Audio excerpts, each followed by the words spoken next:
An yang ma bitai jini mereglain. Nyamakuji.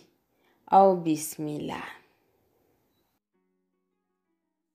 Wasa ka nyamakuji glan. Amogo wise nyamaku yerema. Nyamaku talifle ave. Au yere nyebala. Utemeni kofe. Amogo be John nimrukumuni fanana. Na ije bisigi ka nimrukumuni ke flay.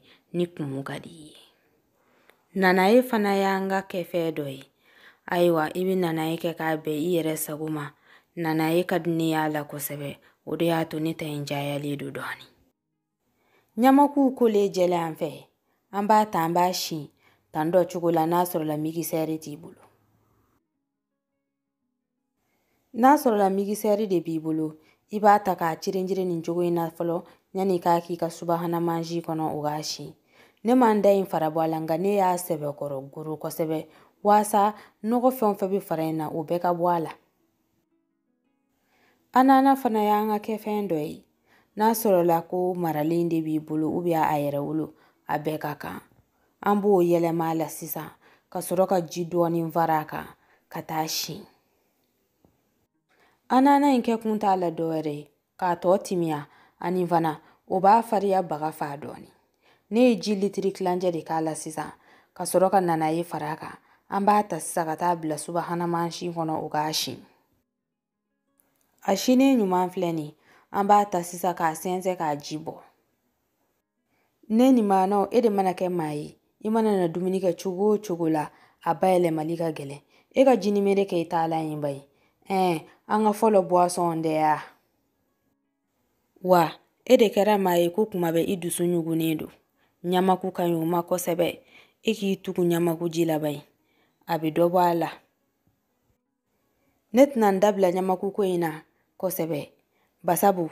Ne erebado. Nunu nyala nogomoi. Aiwa. Anga jibo. Kasoroka asenze. Ambi segi ka asenze kun. Basabu. Ajibo to anve. Buruburu do otorala. Asenze ku flanante. Ayere nyete nyama do lala. Asenze le nyene fleni. Ami nimurukumunita sisa. Ku bishiala. Al nasoro la anana tibule bise ka keni nimurukumuni jalai. Olu benu nafabi nyogo nafana. Anga nyamakuji senze ne nyuma. Ami sukuru kala. Ani sugirivani. Ibe nunumbe kala kabe iyere saguma.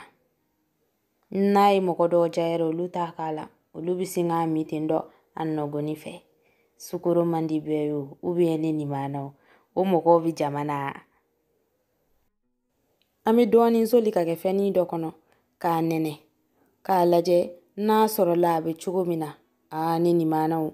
Ninjuku inyere di kadni. Ate metongo nofe. Afariani visinga temafe katati ndo. Ate. Ni video injarayi. Ibisi ka akiliku. Ifya maoni nyanche.